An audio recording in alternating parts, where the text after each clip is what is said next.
बिस्मिल्लाहिर्रहमानिर्रहीम। अस्सलाम वालेकुम। आज हम आपके साथ शेयर करेंगे आलू मटर की रेसिपी। कोई लॉजिक नहीं है इसमें, सिंपल घर के तरीके से बनाना आपको तरीका दिखाएंगे। घर में जैसे नॉर्मल सब्जी बनती है वैसे बनाएंगे, ठीक है। आपके साथ हम ये रेसिपी शेयर करेंगे। सबसे पहले हमने घी लेना है, इसे हमने गर्म होने तक प्याज इसमें डाल देने हैं। फिर प्याजों को जो हमें लाइट ब्राउन सा करेंगे, हल्का सा कच्चा पक्का करेंगे, ज्यादा ब्राउन नहीं करेंगे। और फिर इसमें टमाटर ऐड करके फिर आपको बाकी बताते हैं। जी तो ये हमारे प्याज जो है कच्चे पक्के हो गए हैं। हल्का सा हमने लाइट ब्राउन करना है, ब्राउन भी नहीं करेंगे हम क्योंकि हम सालन बना रहे हैं, ठीक है। तो इसमें हम ये एक कटोरी टमाटर ऐड कर देंगे, इसे हम अच्छे तरीके से पकाएंगे, ठीक है। टमाटर गलते हैं इसमें, उस टाइम तक हम इसे ढक्कन लगा देंगे, ठीक है जी।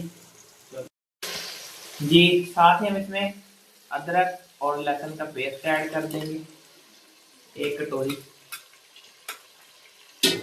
और अब हम इनकी पकाई करेंगे। जी तो ये हमारा मसाला टमाटर ऐड करे थे हमने इसमें लहसुन अदरक का पेस्ट, इसे हम फ्राई कर लेंगे। अब हम इसे बेसिक मसाले ऐड करेंगे, सुरख मिर्च, नमक, हल्दी, और इनकी हम 2 से 3 मिनट पकाई करेंगे। जी ये देखें हमने मसाला तैयार कर लिया, देखें कैसा मुलायम मसाला तैयार हुआ है, ग्रेवी सही बनेगी इसकी। अब हम इसमें ऐड करेंगे सब्जी अपनी, मटर और आलू,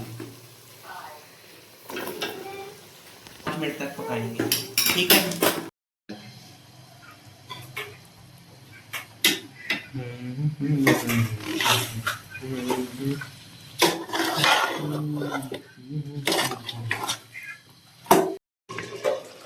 बिस्मिल्लाहिर्रहमानिर्रहीम। ये तो हमारे बुनाई हो गई है, इसके ऊपर घी आ गया है, तरीके हमने लगा दिया। इसके अंदर ना हम शोरबा छोड़ने के लिए पानी ऐड करेंगे। 1 किलो मटर, 1 किलो आलू और 1 किलो ही पानी ऐड होगा इसमें, ठीक है। ये हम इसमें शोरबा छोड़ने के लिए पानी ऐड कर दिए। बस सिंपल रेसिपी, आपका सालन तकरीबन अब 5 मिनट में तैयार हो जाएगा। इसे जब हल्की हल्की ये तरी छोड़ेगा समझे आपका शोरबा तैयार हो गया। बिस्मिल्लाहिर्रहमानिर्रहीम। जी देखिए हमारा सालन बन के तैयार हो गया है। ये अब शोरबे ने ग्रेवी छोड़ना शुरू कर दी है, देखें साइड पे ग्रेवी आ गई है। बस 1 से 2 मिनट में ये अब मुकम्मल घी छोड़ देगा।